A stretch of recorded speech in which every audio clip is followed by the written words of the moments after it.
வணக்கம். இந்த காணொலியில 12ஆம் வகுப்பு சிறப்பு தமிழ் புத்தகத்திலிருந்து முதல் இயல் வந்து பார்க்க போறோம். ஸோ ஃபர்ஸ்ட் வந்து 12th எடுத்துறேன். ஏன் அப்படின்னு பார்த்தீங்கன்னா, கடைசியா நடந்த குரூப் 4 எக்ஸாம்ல 12th இந்த இயல் 1ல இருந்து 3 கொஷின்ஸ் வந்து கேட்டிருந்தாங்க. ஸோ அதனால இந்த 12th முடிச்சுட்டு 11th வந்து பார்ப்போம். இன்னொன்று என்னன்னா, உங்களுக்கு வந்து கூகுளில் போயிட்டு 11th 12th சிறப்பு தமிழ் புக்கு PDF போட்டாவே உங்களுக்கு வந்து கிடைக்கும். அதை டவுன்லோட் பண்ணிடுங்க. ஒரு வாட்டி நீங்கள் இந்த வீடியோ பார்த்து முடிச்சுட்டு அந்த A to Z அந்த லெசன்ல என்ன சொல்லியிருக்காங்க அப்படின்றத வந்து ஃபுல்லாக ஒரு வாட்டி வந்து எல்லாமே வாசிச்சிருங்க. அதுக்கப்புறம் நான் சொல்கிற முக்கியமான பாயிண்ட்ஸ் எக்ஸாம் பாயிண்ட் ஆஃப் வியூவில் என்ன படிக்கணுமோ அதை மட்டும் படிச்சுக்கோங்க. இன்னொன்று என்னன்னா, இந்த சிறப்பு தமிழ்ல இருந்து பாடல் வரிகள் கேட்கறதுக்கான வாய்ப்புகள் வந்து ரொம்ப ரொம்ப கம்மி. இதுக்கு முன்னாடி ஜெயிலர் எக்ஸாமில் வந்து கேட்டிருக்காங்க சிறப்பு தமிழ்ல இருந்து. இப்போ குரூப் 4ல் கேட்டிருக்காங்க. எல்லாமே வந்து ஸ்டேட்மெண்ட்டு இல்லை ஒரு நூலை கொடுத்துட்டு அதை ஆத்தர் யார் அப்படி தான் கேட்டிருக்காங்க. ஸோ ஸ்டேட்மெண்ட் ரிலேட்டடாக முக்கியமானது என்னென்னன்றதை வந்து பார்த்துருவோம். முதல் இயல்ல வந்து எதை பத்தி கொடுத்திருக்காங்கன்னா, கவிதை இயல், செவ்வியல், இலக்கியங்கள், அறவியல் இலக்கியங்கள்னா 11 கீழ்கணக்கு நூல்கள்ல வந்து அறநூல்கள் வந்து இருக்கு இல்லையா, 11 நூல்கள் அறநூல்கள்ன்றது படிச்சிருப்போம். ஸோ அதை தான் வந்து அறிவியல் இலக்கியங்கள். காப்பியங்கள் வந்து ஐம்பெருங்காப்பியங்கள், ஐஞ்சிறு காப்பியங்கள், சமய இலக்கியங்கள் என்ன, சிற்றிலக்கியங்கள் என்னன்றதை வந்து இயல் 1ல வந்து கொடுத்துருக்காங்க. இந்த வீடியோல வந்து நம்ம ஃபர்ஸ்ட்ல இருக்கக்கூடிய 2 டாபிக்கை வந்து பார்க்க போறோம். கவிதை இயல், செவ்வியல் இலக்கியங்கள் என்ன எதை சொல்லுவோம், 11 கீழ்கணக்கு நூல்களை வந்து சொல்லுவோம் இல்லையா. செவ்வியல் இலக்கியங்கள்னா சங்க இலக்கியங்களை வந்து குறிப்பிடுறாங்க. முதல்ல வந்து கவிதை இயல் அப்படின்னா என்னன்னு சொல்லியிருக்காங்க. கவிதை இயல் என்ன, இலக்கிய வடிவங்கள். ஸோ அந்த தலைப்பின் கீழே வந்து இலக்கிய வடிவங்களை பத்தி சொல்றாங்க. இலக்கிய வடிவங்கள் என்னது, கவிதை என்றது ஒரு இலக்கிய வடிவம். கதை, நாடகம், கட்டுரை இந்த 4மே வந்து இலக்கிய வடிவங்கள். ஸோ இலக்கிய வடிவங்கள் வந்து எதுன்னு பார்த்தீங்கன்னா, கவிதை, கதை, நாடகம், கட்டுரை என்றது 4ம் வந்து இலக்கிய வடிவங்கள். ஸோ இந்த கொஸ்டின் கேட்டிருந்தாங்க இப்போ நடந்து முடிந்த எக்ஸாம்ல. படைப்பாளன் தன் கருத்துக்களை உணர்ச்சிகளோடு வெளிப்படுத்தும் வடிவம் எதுன்னா கவிதை. ஸோ இதுதான் கேட்டிருந்தாங்க. படைப்பாளன் வந்து தன்னுடைய கருத்துக்களை உணர்ச்சிகளோடு வெளிப்படுத்தும் வடிவம் வந்து கவிதை. பேசுபவர் எதிர்வினை ஆற்றுபவர் ஆகிய இருவருக்குமான உரையாடல் வடிவம் தான் நாடகம். இப்போ நம்மள டிவிலேயே ஒரு நாடகம் பார்த்தா என்ன பண்ணுவோம், ஒருத்தர் பேசுவாங்க, இன்னொருத்தர் வந்து அதற்கு வந்து பதில் சொல்லுவாங்க. ஸோ பேசுபவர் எதிர்வினை ஆற்றுபவர் ஆகிய இருவருக்குமான உரையாடல் தான் வந்து நாடகம்.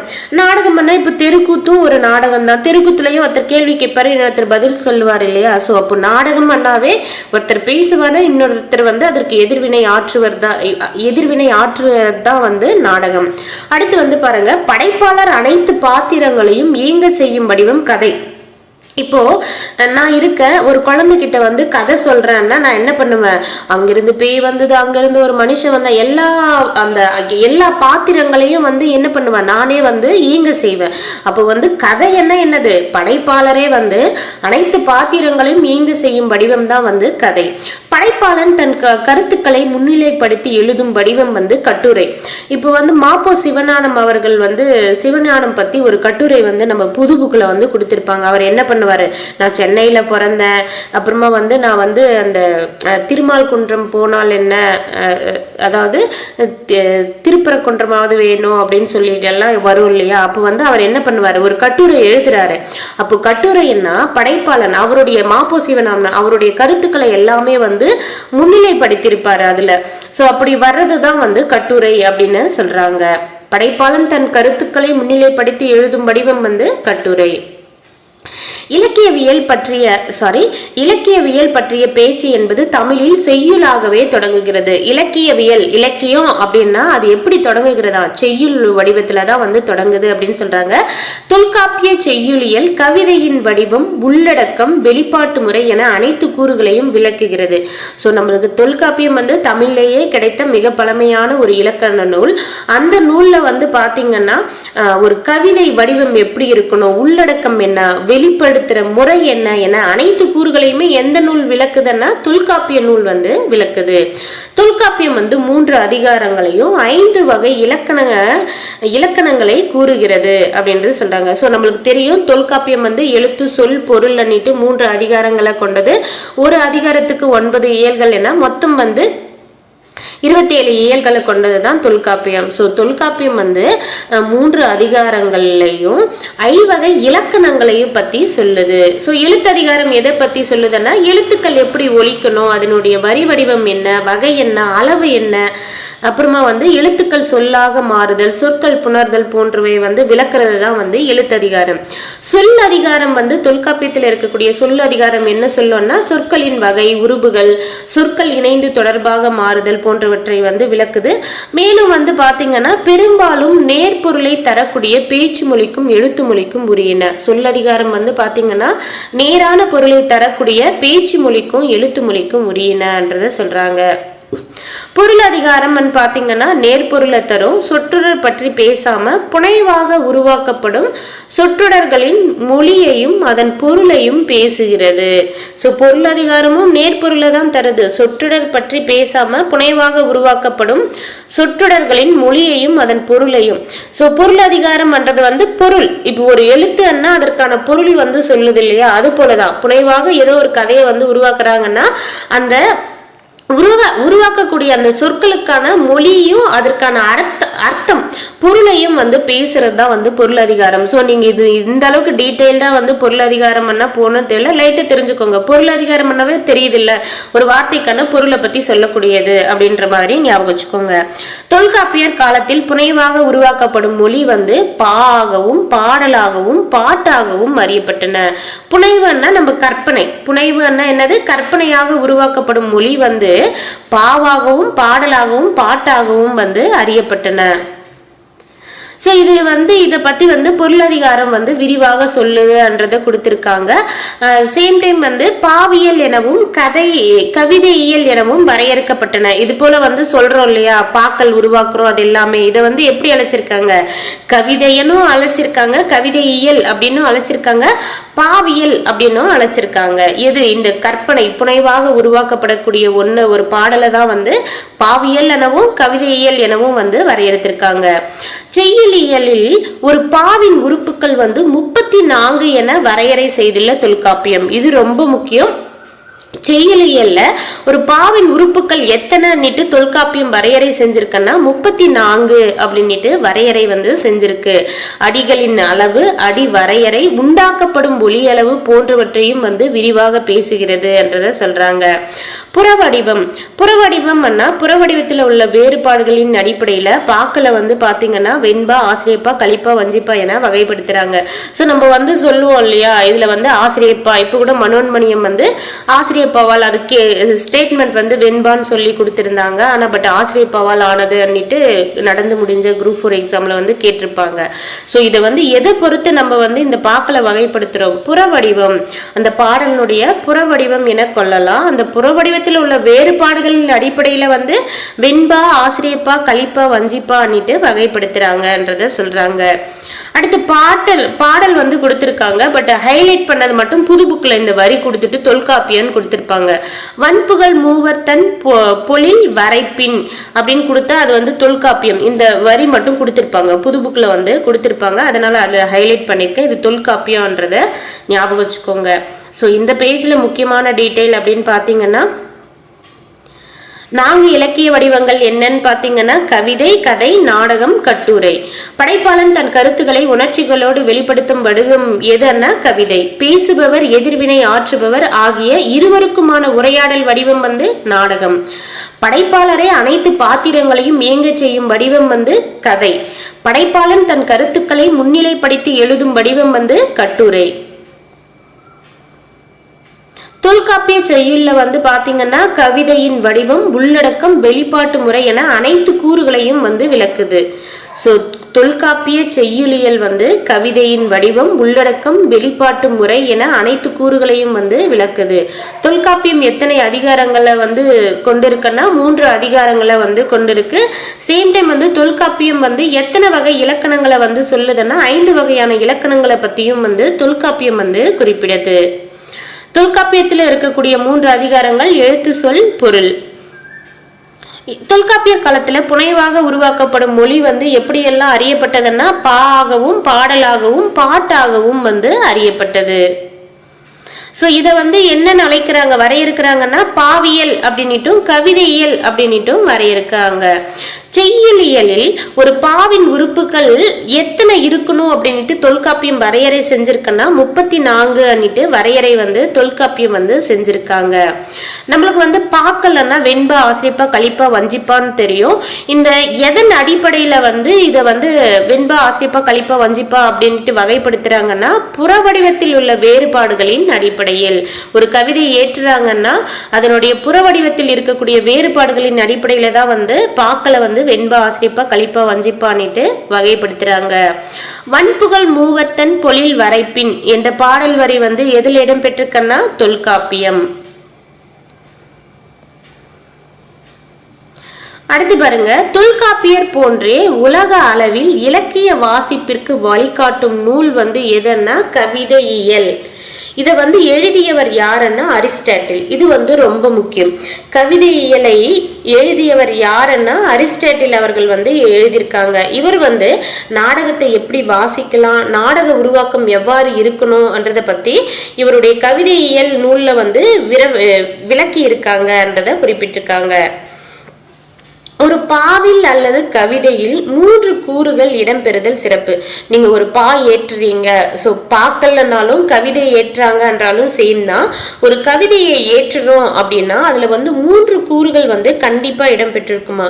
அது என்னன்னு பாத்தீங்கன்னா முதற் பொருள், கருப்பொருள், உரிப்பொருள். நம்மளுக்கு வந்து முதற் பொருள் வந்து கேள்விப்பட்டிருப்போம் இல்லையா, குறிஞ்சி முல்லை மருதம் நிலத்துக்கெல்லாம் முதற் பொருள், நிலம் பொழுத வந்து முதற் பொருள்னு சொல்லுவோம். கருப்பொருள்னா அவங்க வந்து என்ன தொழில் செஞ்சாங்க, என்ன சாப்பிட்டாங்க அப்படின்றதெல்லாம் பார்த்துருப்போம். உரிப்பொருள்னா இப்போ காடு சார்ந்ததுக்கு வந்து அவங்க பிரிதலும் புணர்தலும் அப்படின்றதெல்லாம் பார்த்துருப்போம். ஸோ ஒரு கவிதை என்ன இந்த 3மே வந்து இடம்பெறுதல் சிறப்பு அப்படின்ட்டு சொல்றாங்க. இம்மூன்றில் உரிப்பொருள் வந்து இந்த முதற்பொருள், கருப்பொருள், உரிப்பொருள்ல எது முக்கியமானதுன்னா உரிப்பொருள் வந்து முக்கியமானது அப்படின்றத குறிப்பிடுறாங்க.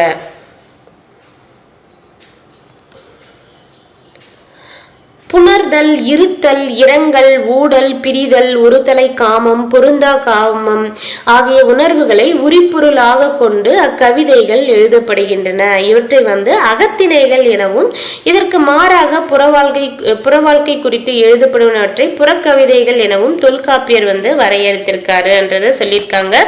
முதற்பொருள் என்பது நிலமும் பொழுதும். இலக்கிய உருவாக்கத்தை வந்து நாடகத்தின் வழியாக விளக்கும் அரிஸ்டாட்டில் இவ்விரண்டையும் வந்து மையப்படுத்துகிறார். எந்த இரண்டையும் வந்து அரிஸ்டாட்டில் மையப்படுத்துறாருன்னா நிலமும் பொழுதும் அது வந்து இரண்டையும் வந்து மையப்படுத்துறாரு அரிஸ்டாட்டில்ன்றத சொல்றாங்க. இதெல்லாம் ஜஸ்ட் தெரிஞ்சுக்கோங்க. அரிஸ்டாட்டில் வந்து இந்த கவிதையியல் நூலை எழுதினாருன்றது ரொம்ப முக்கியம். அதுக்கப்புறம் வந்து அவர் 3 கூறுகள் வந்து இடம்பெறுதல் சிறப்பு. ஒரு கவிதைன்னா 3 கூறுகள் இருக்கணும்னு சொல்றாங்க. அந்த 3 கூறுகள் என்னன்னா முதற்பொருள், கரிப்பொருள், உருப்பொருள்ன்றதை ஞாபகம் வச்சுக்கோங்க.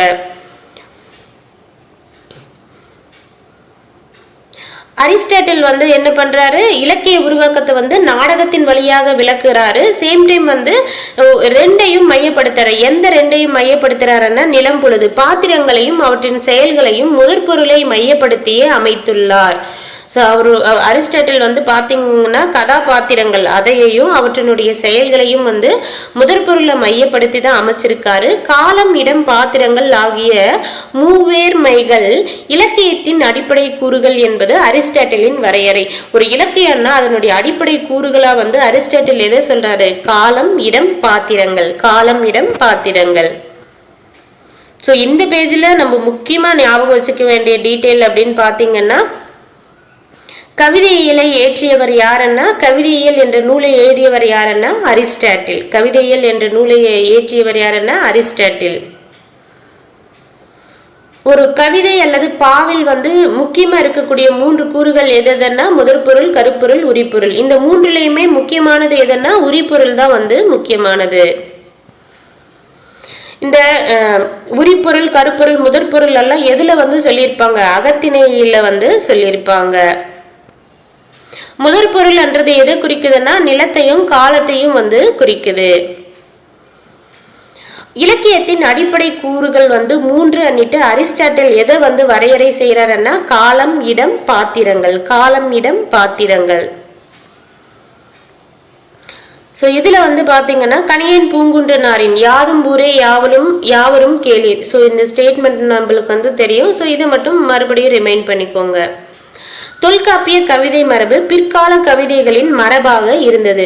ஸோ தொல்காப்பியர் காலத்துல இருந்த கவிதை மரபு தான் வந்து பிற்காலத்திலையும் இருந்தது. அதுக்கப்புறம் வந்து பாரதியார் வந்த பிறகுதான் வசன கவிதை புது கவிதைன்னுட்டு அடுத்தடுத்து மாறிட்டு வந்திருக்கும். ஸோ தொல்காப்பியருடைய கவிதை மரபு பிற்காலத்திலையும் வந்து அந்த கவிதை மரபே வந்து இருந்தது. தொல்காப்பியர் கூறும் செய்யுள் உறுப்புகள் மேல 34 பார்த்தோம் இல்லையா, ரொம்ப முக்கியம். தொல்காப்பியர் கூறும் செய்யுள் உறுப்புகள் எத்தனைன்னா 3 4. அது என்னென்னு கொடுத்துருக்காங்க. பட் வந்து நம்மளுக்கு அந்த உறுப்புகள் ரொம்ப முக்கியம், பார்த்துக்கோங்க. உறுப்புகள் மட்டும் நீங்க 34ன்றதை தெரிஞ்சு வச்சுக்கோங்க. அடுத்து வந்து பாத்தீங்கன்னா செவ்வியல் இலக்கியங்கள். செவ்வியல் இலக்கியங்கள் என்ன? 11 மேற்கணக்கு நூல்கள், 18 நூல்கள் இருக்கும் இல்லையா, 8 தொகை 10 பட்டு, அதை பத்தி தான் கொடுத்திருப்பாங்க. செவ்வியல் அப்படின்றது வந்து பாத்தீங்கன்னா கிளாசிசம் என்ற சொல்லுல இருந்து கொண்டு வரப்பட்டதுதான் செவ்வியல். கிளாசிசம் வந்து எந்த மூல சொல்லுல இருந்து கொண்டு வரப்பட்டதுன்னா லத்தீன் சொல்லான கிளாசிக்கஸ். ஸோ கிளாசிக்கஸ் என்ற லத்தீன் சொல்லில இருந்து கிளாசிசம் கொண்டு வரப்பட்டது. கிளாசிசம் தமிழ்ல அதற்கான பொருள் என்னன்னா செவ்வியல். தமிழ்ல வந்து செவ்வியல் என்ற வார்த்தை எந்த மூல சொல்லில இருந்து கொண்டு வரப்பட்டதுன்னா செம்மை என்ற மூல சொல்லில இருந்து கொண்டு வரப்பட்டது. செம்மை இயல் இந்த 2 வார்த்தைகளும் சேர்த்துதான் வந்து செவ்வியல் அப்படின்னு மாறியது. ஸோ கிளாசிசம் என்றது லத்தீன் வார்த்தையான கிளாசிக்கஸ் என்ற வார்த்தையிலிருந்து கொண்டு வரப்பட்டது. கிளாசிசம் அப்படின்னா தமிழ்ல வந்து செவ்வியல்னு சொல்லுவோம். இந்த செவ்வியல் என்ற தமிழ் வார்த்தை வந்து செம்மை என்ற தமிழ் மூல சொல்லிலிருந்து கொண்டு வரப்பட்டது. இந்த செம்மையும் இயலும் சேர்ந்து செவ்வியல் அப்படின்ட்டு ஆனது. செம்மை என்பதற்கு வந்து என்னென்ன பொருள்னா செப்பம், செவ்வை, செவ்வி, நற்சீரடைதல், ஒழுங்குபடுத்துதல், பண்படுத்துதல் என்றெல்லாம் வந்து பொருள் கொள்ளலாம். ஸோ செவ்வியல் செம்மை என்பதற்கு இத்தனை பொருள்கள் வந்து இருக்குன்றத சொல்றாங்க.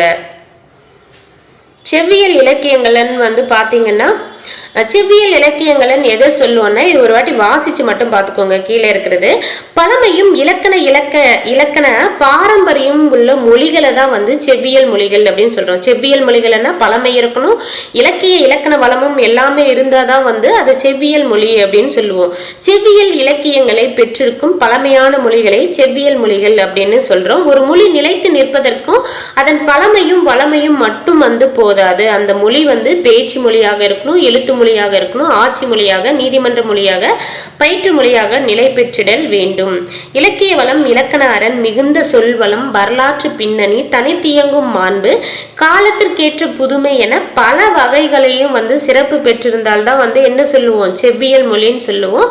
தமிழுக்கு இவை அனைத்தும் வந்து பொருந்துறதால தமிழும் வந்து செவ்வியல் மொழி எண்ணிட்டு கொடுத்திருக்காங்க. எழுத்து உருவான பின்னரே ஒரு மொழி வந்து முழுமையடைகிறது. ஒரு மொழி எப்போ வந்து முழுமையடையுதுன்னா அதற்கான எழுத்து உருவான பின்னர் தான் வந்து ஒரு மொழி வந்து உருவமடைகிறது. செவ்வியல் மொழிகள் வந்து என்னென்ன இருந்ததுன்னு பாத்தீங்கன்னா தமிழ், சீனம், சமஸ்கிருதம், லத்தீன், இப்ரு, கிரேக்கம் போன்ற செவ்வியல் மொழிகள் அனைத்தும் வந்து எழுத்து வடிவத்தை பெற்ற பின்னரே செவ்வியல் இலக்கியங்களை வந்து உருவாக்கினன்றதை கொடுத்திருக்காங்க. ஸோ இந்த காலம் ரொம்ப முக்கியம். இது வரைக்கும் நம்ம படிச்சதுல இந்த காலகட்டம் வந்து ரொம்ப முக்கியம், தெரிஞ்சுக்கோங்க. கிரேக்க மொழியினுடைய இலக்கிய காலகட்டம் எவ்வளோன்னு பார்த்தீங்கன்னா கிமு 5ஆம் நூற்றாண்டு முதல் 4ஆம் நூற்றாண்டு வரை. கிமு 5ஆம் நூற்றாண்டு முதல் 4ஆம் நூற்றாண்டு வரை. ஸோ கிரேக்க மொழிக்கு வந்து பாருங்க கிமு தான் கொடுத்துருக்காங்க. கிமு 5ல இருந்து கிமு 4 வரைக்கும் வந்து கொடுத்துருக்காங்க.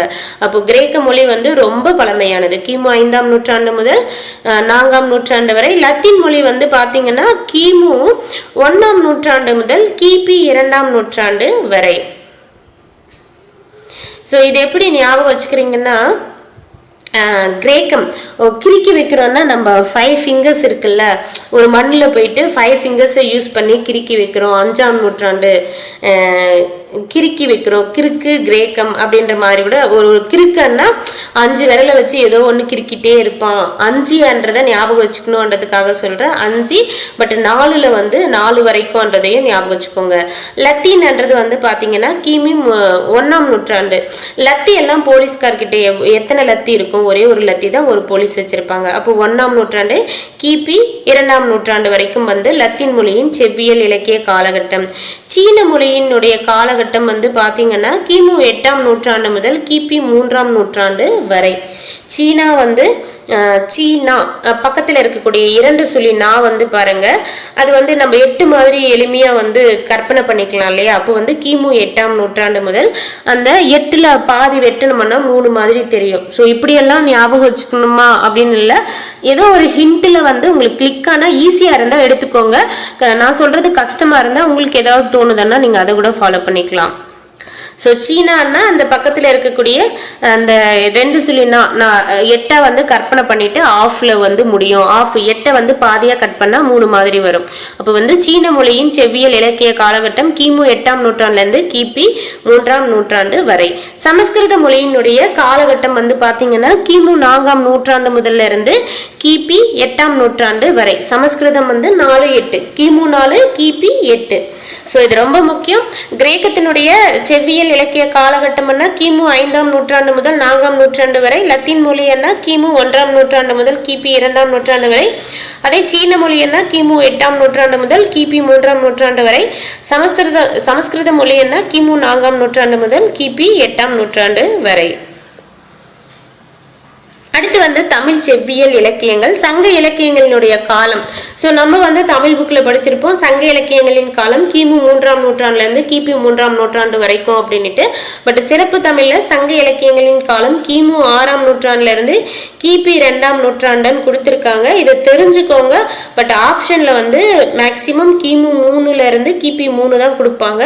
இருந்தாலும் இது வந்து தெரிஞ்சு வச்சுக்கோங்க. இந்த புத்தகத்துல எப்படி கொடுத்துருக்காங்க சங்க இலக்கியங்களின் காலம் வந்து கிமு 6ல இருந்து கிபி 2ஆம் நூற்றாண்டு வரை அப்படின்ட்டு. ஸோ இது வரைக்கும் ஒரு வாட்டி ரீகேப் மட்டும் பார்ப்போம். செவ்வியல் என்ற வார்த்தை வந்து பாத்தீங்கன்னா கிளாசிசம் அப்படின்ற சொல் வந்து லத்தீன் சொல்லான கிளாசிக்கஸ் என்றதுல இருந்து வந்தது.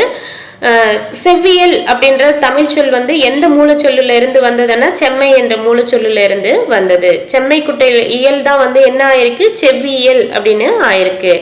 செம்மை என்பதற்கு வந்து செப்பம், செவ்வை, செவ்வி, நற்சீரடைதல், ஒழுங்குபடுத்துதல், பண்படுத்துதல் அப்படின்ற பொருள் எல்லாம் கொடுக்கும். எழுத்து உருவான பின்னர் தான் வந்து ஒரு மொழி வந்து முழுமை அடைகிறது. ஒரு மொழி எப்போ முழுமை அடையும்னா எழுத்து உருவான பின்னர். செவ்வியல் மொழிகள் எதுன்னு பாத்தீங்கன்னா தமிழ், சீனம், சமஸ்கிருதம், லத்தீன், இப்ரு, கிரேக்கம். கிரேக்கத்தினுடைய செவ்வியல் இலக்கிய காலகட்டம் வந்து கிமு 5ஆம் நூற்றாண்டு முதல் 4ஆம் நூற்றாண்டு வரை. லத்தீன் வந்து கிமு 1ஆம் நூற்றாண்டு முதல் கிபி 2ஆம் நூற்றாண்டு வரை. சீன மொழி வந்து கிமு 8ஆம் நூற்றாண்டு முதல் கிபி 3ஆம் நூற்றாண்டு வரை. சமஸ்கிருதம் வந்து கிமு 4ஆம் நூற்றாண்டு முதல் கிபி 8ஆம் நூற்றாண்டு வரை. சங்க இலக்கியங்களின் காலம் வந்து கிமு 6ஆம் நூற்றாண்டு முதல் கிபி 2ஆம் நூற்றாண்டு வரை.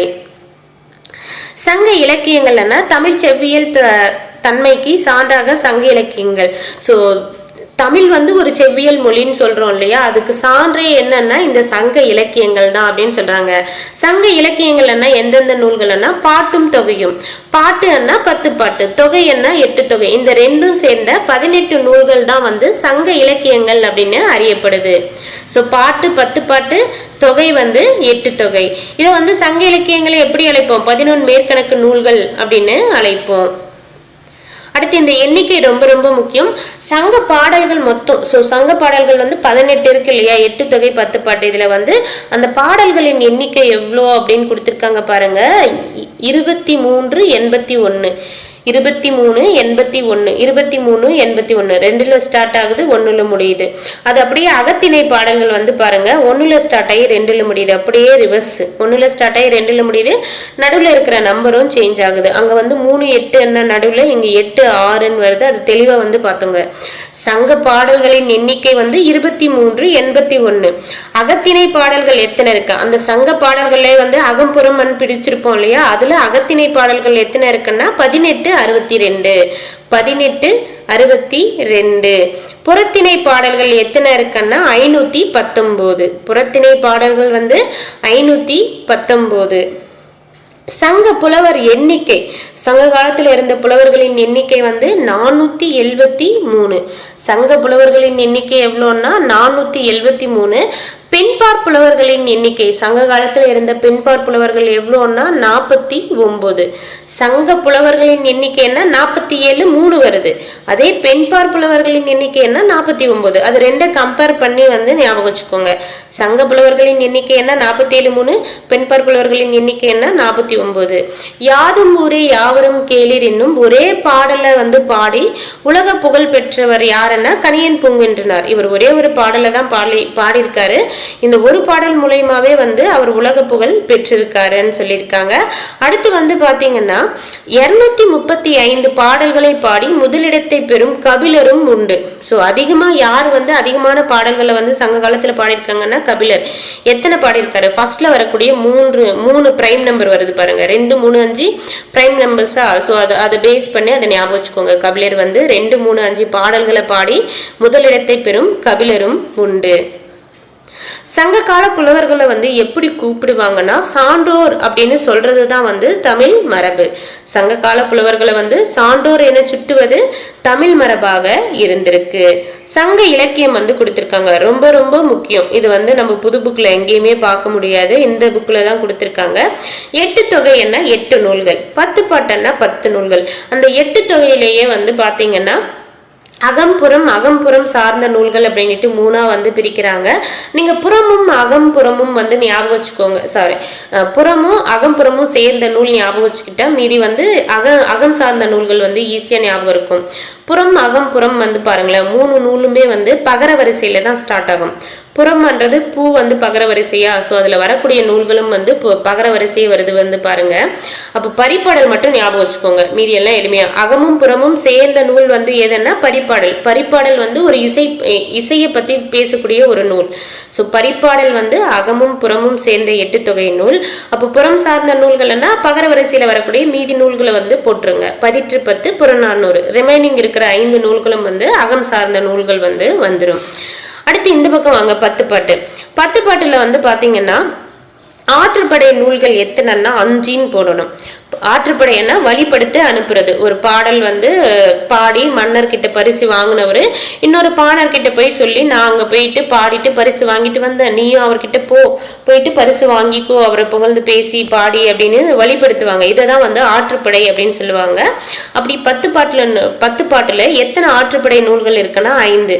ஒண்ணு வந்து திருமுருக ஆற்றுப்படை, புறநர் ஆற்றுப்படை, சிறுபான் ஆற்றுப்படை, பெரும்பான் ஆற்றுப்படை, கூத்தாற்றுப்படை. கூத்தாற்றுப்படையை வேற எப்படி அழைக்கலாம் அந்த நூலன்னா மலைப்படுகடா அப்படின்னு அழைக்கலாம். அந்த 5 ஆற்றுப்படை நூல்களும் புறம் சார்ந்தது. ஆற்றுப்படை என்ன புறம், வெளியே போயிட்டு மன்னனை பார்த்து பேசி புறத்துல போய் அலைஞ்சு திரிஞ்சு பாடிட்டு தானே பரிசு பெற்றுட்டு வருவாங்க. அப்போ புறம் சார்ந்த நூல்னு ஞாபகம் வச்சுக்கோங்க. அடிஷ்னலா மதுரை காஞ்சியும் வந்து புறம் சார்ந்த நூல்ன்றதை ஞாபகம் வச்சுக்கோங்க. மதுரை காஞ்சியும் வந்து பாத்தீங்கன்னா புறம் சார்ந்த நூல். மதுரை காஞ்சி புறம் சார்ந்த நூல். ரிமைனிங் இருக்கக்கூடிய குறிஞ்சி, முல்லை, பாலை, நெய்தலன் வருமா? பாலை என்ன பட்டினப்பாலை, நெய்தலன்னா நெடுநல்வாடை. ஸோ இந்த 4ம் வந்து அகம் சார்ந்த நூல்கள் அப்படின்றத ஞாபகம் வச்சுக்கோங்க, ரொம்ப முக்கியங்க. ஸோ இந்த பேஜ்ல முக்கியமானது அப்படின்னு பாத்தீங்கன்னா தமிழ் செவ்வியல் தன்மைக்கு சான்றாக இருக்கக்கூடிய இலக்கியங்கள் எதுன்னா சங்க இலக்கியங்கள். சங்க இலக்கியங்கள்னா 10 பாட்டும் 8 தொகையும் சேர்ந்த 18 நூல்கள் தான் வந்து சங்க இலக்கியங்கள்.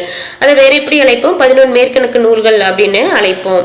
சங்க பாடல்களுடைய எண்ணிக்கை எவ்வளோன்னா 23 81. 23 81. அகத்திணை பாடல்கள் எத்தனை இருக்குன்னா 18 62 வந்து இருக்கு. புறத்திணை பாடல்கள் வந்து 519. சங்க புலவர் எண்ணிக்கை எவ்வளோன்னா 47:3. பெண்பார் புலவர்களின் எண்ணிக்கை 49. யாதும் ஊரே யாவரும் கேளீர் என்ற ஒரே பாடல் மூலமா உலக அளவுல புகழ் பெற்றவர் யாருன்னா கணியன் பூங்குன்றனார். 535 பாடல்களை பாடியவர் யாரு? அதிகமான பாடல்களை சங்க காலத்துல வந்து 235 பாடல்களை பாடியவர் யாருன்னா கபிலர். சங்க கால புலவர்களை எப்படி அழைப்பது தமிழர் மரபுன்னா சான்றோர் அப்படின்னு அழைப்பது தமிழர் மரபு. சங்க இலக்கியம்னா 8 தொகையும் 10 பாட்டும். 8 தொகையை வந்து அகம்புறம் சார்ந்த நூல்கள் அப்படின்ட்டு 3ஆக பிரிக்கலாம். அகம்னா நற்றிணை, குறுந்தொகை, ஐங்குறுநூறு, கலித்தொகை, அகநானூறு. புறம் சார்ந்த நூல்கள் வந்து 10 புறநானூறு. அகமும் புறமும் சேர்ந்த நூல் வந்து பரிபாடல். 10 பாட்டை வந்து அகம்புறம் பண்ணிட்டு 2ஆக பிரிக்கலாம். அகம் சார்ந்த நூல்கள் வந்து குறிஞ்சிப்பாட்டு, முல்லைப்பாட்டு, பட்டினப்பாலை, நெடுநெல்வாடை. புறம் சார்ந்த நூல்கள் வந்து திருமுருக ஆற்றுப்படை, புறநார் ஆற்றுப்படை, சிறுபான் ஆற்றுப்படை, பெரும்பான் ஆற்றுப்படை, கூத்தாற்றுப்படை, மதுரை காஞ்சி. மலைப்படுகடம் என அழைக்கக்கூடிய 10 பாட்டு நூல் எதனா கூத்தாற்றுப்படை. அடுத்து பாத்தீங்கன்னா சங்க இலக்கியங்கள். இந்த சங்க இலக்கியங்கள் வந்து 2 பத்தி பேசியிருப்பாங்க. ஒன்னு அகத்திணை, ஒன்னு புறத்திணை. அகத்திணை என்ன கணவன் மனைவி அவங்க காதல் பத்தி பேசக்கூடியதுதான் வந்து அகத்திணை. புறத்திணை அப்படின்னு பாத்தீங்கன்னா போர்க்களத்துல போயிட்டு வெளியே போய் தொழில் செய்யறது, இதை பத்தி பேசுறது புறத்திணை பாடல்கள் வந்து இருக்கும். சங்க இலக்கியத்தின் மையமாக வந்து எது இருந்ததுன்னா மனிதர்களுடைய வாழ்வு தான் வந்து இருந்தது. சங்க இலக்கியத்தின் மையம் எதன்னா மானிட வாழ்வு. மானிட வாழ்வுன்னா மனிதர்களுடைய வாழ்வு. சங்க இலக்கிய காலத்தை வந்து எப்படி அழைக்கிறாங்கன்னா இயற்கை நெறிக்காலம் அப்படின்னு எனலாம் அப்படின்றத சொல்லியிருக்காங்க. சங்க இலக்கிய காலத்தைய வந்து எப்படி அழைக்கிறாங்க? இயற்கை நெறிக்காலம். இது ரொம்ப முக்கியங்க. இயற்கை நெறிக்காலம் என்று எதை சொல்றாங்கன்னா சங்க இலக்கிய காலத்தை தான் வந்து சொல்றாங்க, இயற்கை நெறி காலம். அடுத்து இதுவும் ரொம்ப முக்கியம். சங்க இலக்கியத்தின் மையம் வந்து மானுட வாழ்வு. சங்க இலக்கிய காலத்தை வந்து எப்படி அழைக்கிறாங்கன்னா இயற்கை நெறிக்காலம் அப்படின்னு அழைக்கிறாங்க. இதுல வந்து பாத்தீங்கன்னா பாடல் வரிகள் நிறையவே இருக்கும். பட் வந்து நம்மளுக்கு எக்ஸாம் பாயிண்ட் ஆஃப் வியூல கேட்கறதுக்கு வாய்ப்புகள் கம்மி. உங்களுக்கு நேரம் இருக்கு, நிறையவே இருக்கு, நான் எல்லாமே படிச்சுட்டேன்னா நீங்க PDF டவுன்லோட் பண்ணிட்டு தாராளமா நீங்க பாடல் வரிகளையும் படிக்கலாம். அடுத்து வந்து இது பாருங்க, பழந்தமிழர் வந்து திருமணத்திற்கு முந்தைய காதல் வாழ்வு வந்து எப்படி அழைச்சிருக்காங்கன்னா கள ஒழுக்கம் அப்படின்னு அழைச்சிருக்காங்க. நம்ம திருமணத்துக்கு முன்னாடியே வந்து தலைவன் தலைவி வந்து காதல் கொள்ளுவாங்க இல்லையா, அதை வந்து எப்படி சொல்றாங்க, அந்த காதல் வாழ்வை வந்து கள ஒழுக்கம் அப்படின்னு குறிப்பிடுறாங்க.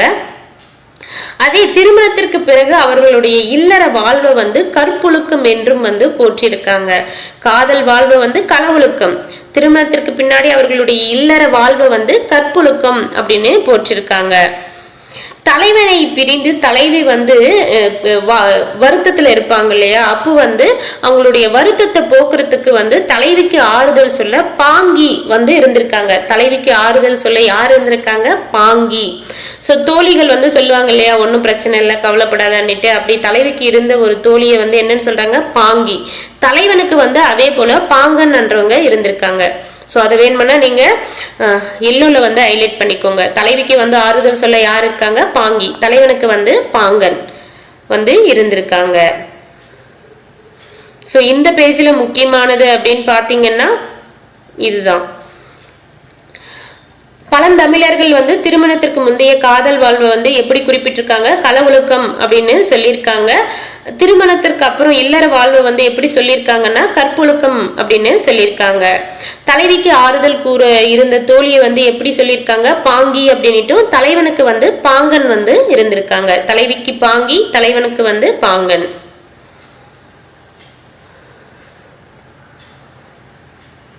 அடுத்து இந்த பாக்ஸ், நீங்க 11th சிறப்பு தமிழ் எடுத்துக்கிட்டீங்கன்னா பாக்ஸ்ல இருக்கிற எல்லா டீட்டெயிலுமே 12th இது 12th 11th எந்த சிறப்பு தமிழ் எடுத்தாலும் பாக்ஸ்ல இருக்கிற டீட்டெயில் ரொம்ப முக்கியம். ஓரையாடுதல். ஓரையாடுதல் அப்படின்னா என்னன்னு பாத்தீங்கன்னா, ஓரை என்பது ஒரு சங்ககால இளம் மகளிர், சங்க காலத்துல வாழ்ந்த இளம் மகளிர்கள் வந்து விளையாடக்கூடிய விளையாட்டுகள்ல ஒன்று அப்படின்னு சொல்றாங்க.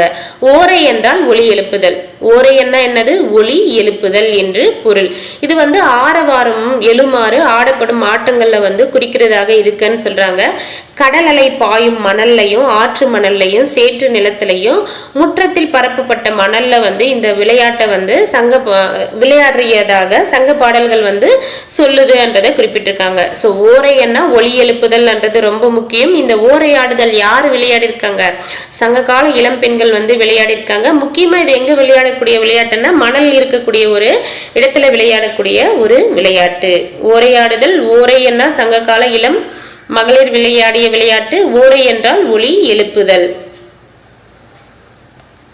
பெரும்பானாற்றுப்படையினுடைய தலைவன் பாட்டுடை தலைவன் யாருன்னா கரிகால் பெருவளத்தான். கரிகால் பெருவளத்தான் வந்து பெரும்பானாற்றுப்படையினுடைய பாட்டுடை தலைவன். அந்த பெரும்பானாற்று இல்லைங்க, பொருணர் ஆற்றுப்படை. பொருணர் ஆற்றுப்படையினுடைய பாட்டுடை தலைவன் வந்து கரிகால் பெருவளத்தான். அதனுடைய புலவர் யாருன்னா முடந்தாம கன்னியார். ஸோ இது எப்படி ஞாபகம் வச்சுக்கிறீங்கன்னா, பொறுமையா இருந்தோம்னா கரிகாலன் போல ஒரு தலைவன் கிடைப்பாங்க. யாருக்குன்னா கன்னி பெண்களுக்கு கிடைப்பாங்க. கன்னி பெண்கள்னா முடந்தாமை கன்னியார்.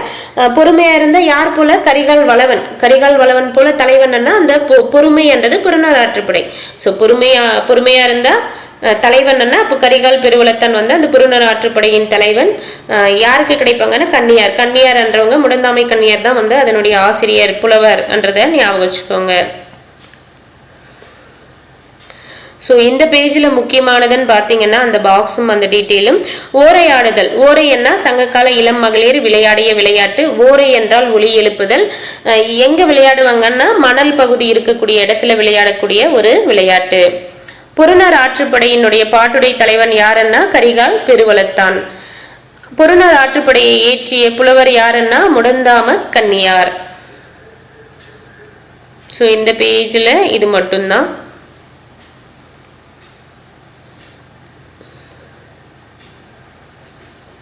அடுத்து இது பாருங்க. தன் மன்னன் இறந்ததற்கு குடிமக்களும் சான்றோர்களும் வீரர்களும் வருந்தி பாடுவது கையறு நிலை என்னும் துறையாகும்.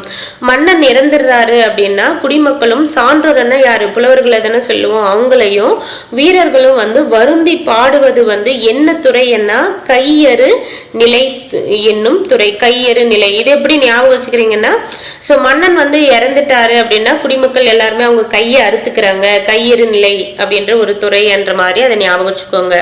தம் மன்னன் இறந்ததற்கு குடிமக்களும் சான்றோரும் வீரர்களும் வருந்தி பாடுவது கையறு நிலை என்னும் துறையாகும். ஸோ வருத்தத்துல அவங்க கையையே அறுத்துக்கிட்டாங்கன்ற மாதிரி ஞாபகம் வச்சுக்கோங்க. ஸோ இந்த பேஜ்ல முக்கியமானதுன்னா இது ஒரே ஒண்ணுதான். தம் மன்னன் இறந்ததற்கு குடிமக்களும் சான்றோரும் வீரர்களும் வருந்தி பாடக்கூடிய துறை எதுன்னா கையறு நிலை துறை. பழந்தமிழர் வந்து வணிகத்தை வந்து பாத்தீங்கன்னா உள்நாட்டு வணிகம் அயல்நாட்டு வணிகம் அப்படின்ட்டு ரெண்டா வந்து வகைப்படுத்துறாங்க. உள்நாட்டு வணிகம்னா நம்மளுடைய நாட்டுக்குள்ளேயே வந்து வணிகம் செய்யறவங்க, வெளிநாட்டு வணிகம்னா கடல் கடந்து போய் வந்து வணிகம் பண்றவங்க அயல்நாட்டு வணிகம் அப்படின்னு சொல்லுவாங்க. பழந்தமிழ் வணிகர்கள் வந்து நெறி பிறலாது துலாக்கோல் போல் நடுவுநிலை நின்று வணிகம் செய்து வந்தனர் என்பதை பட்டினப்பாலை வழியே கடியலூர் உருத்திர கண்ணனார் உணர்த்துகிறார். ஸோ கடியலூர் உருத்திர கண்ணனார் வந்து பட்டினப்பாலை என்ற நூலை வந்து ஏற்றிருப்பாரு. இந்த பட்டினப்பாலை நூல்ல வந்து பாத்தீங்கன்னா சோழர்களுடைய வணிக சிறப்பு, பொருளாதார சிறப்பு எல்லாத்தையுமே வந்து சொல்லியிருப்பாரு. ஸோ நான் ஹைலைட் பண்ண இந்த ரெண்டு வரிகளுமே வந்து பார்த்தீங்கன்னா புது புக்கில் வந்து கொடுத்துருக்காங்க. நடுவு நின்ற நல் நெஞ்சினோர்னா பட்டினப்பாலை அப்படின்னு கொடுத்துருப்பாங்க.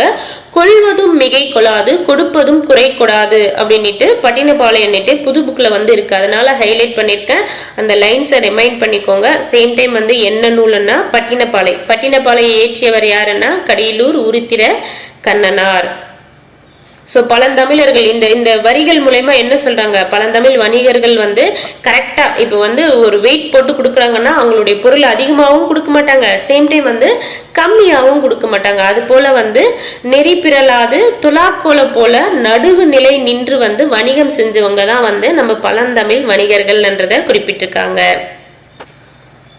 ஸோ இந்த பேஜில் முக்கியமான டீட்டெயில்னு பார்த்தீங்கன்னா பழந்தமிழர் வணிகத்தை வந்து இரண்டு வகையாக பிரிக்கலாம். ஒன்று வந்து உள்நாட்டு வணிகம், இன்னொன்று வந்து அயல்நாட்டு வணிகம். நடுவு நின்ற நன்னெஞ்சினோர் என்ற பாடல் வரிகள் எந்த நூல் இடம்பெற்றிருக்குன்னா பட்டினப்பாலை. கொள்வதும் மிகை கொள்ளாது கொடுப்பதும் குறை கொடாதுன்றது பட்டினப்பாலை. பட்டினப்பாலை ஏற்றியவர் யாருன்னா கடியலூர் உருத்திரங்கண்ணனார்.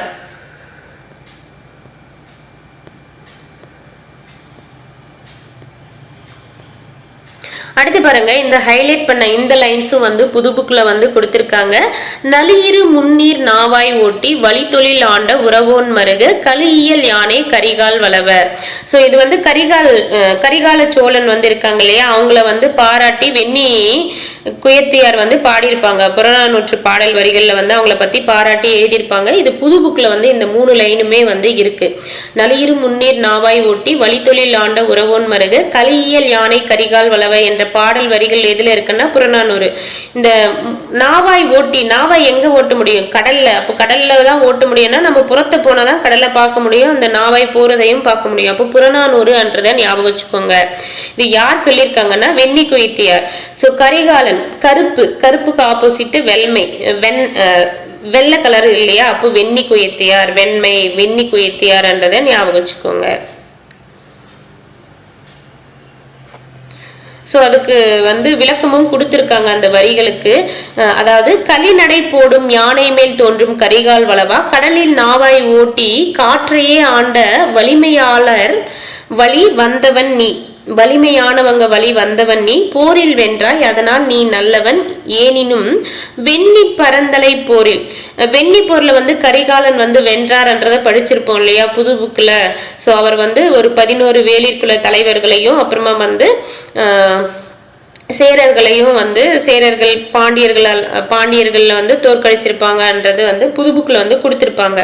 வெண்ணிப்போர், அந்த வெண்ணிப்போரில் உன் வலிமை மிக்க தாக்குதலால் புறம் புண்பட்டு அதற்காக நானே அப்போர்க்களத்திலேயே வடக்கிருந்து உயிர் துறந்த பெருஞ்சேரலாதன் உன்னை காட்டிலும் நல்லவன் அல்லனோ. ஸோ இதுல வந்து பாத்தீங்கன்னா ஒரு குறுநில வேளிர்களையும் வந்து அப்புறமா பெருஞ்சேரலாதன் சேரர்களையும் வந்து தோற்கடிச்சிருப்பாரு, அதை பத்தி சொல்றாங்க. ஸோ நம்ம இந்த பாடல் வரிகள் வந்து எந்த நூலன்னா புறநானூறு. இயற்றியது யாருன்னா வெண்ணி குயத்தியார். ஸோ இந்த போர் வெண்ணி போர் வந்து யாரு வந்து வெற்றி பெற்றிருப்பார்னா கரிகாலன் வந்து வெற்றி பெற்றிருப்பாரு. கரிகால வளவன் அவரோட தொடர்புடைய ஒரு போர்ன்றதை ஞாபகம் வச்சுக்கோங்க. அவ்வளவுதான், இதை தெரிஞ்சுக்கிட்டா போதும். ஸோ இந்த பேஜ்ல முக்கியமான டீட்டெயில் அப்படின்னு பாத்தீங்கன்னா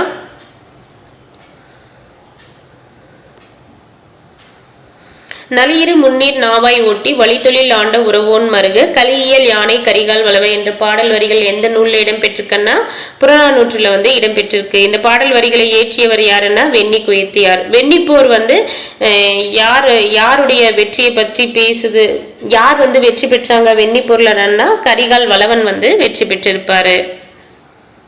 அடுத்து வந்து அறிவியல் இலக்கியங்கள்னா அற இலக்கியங்கள் 11 கீழ்கணக்கு நூல்களை பத்தி பேசக்கூடியது. இது வந்து செப்பரேட் வீடியோவை வந்து பார்ப்போம். தேங்க்யூ.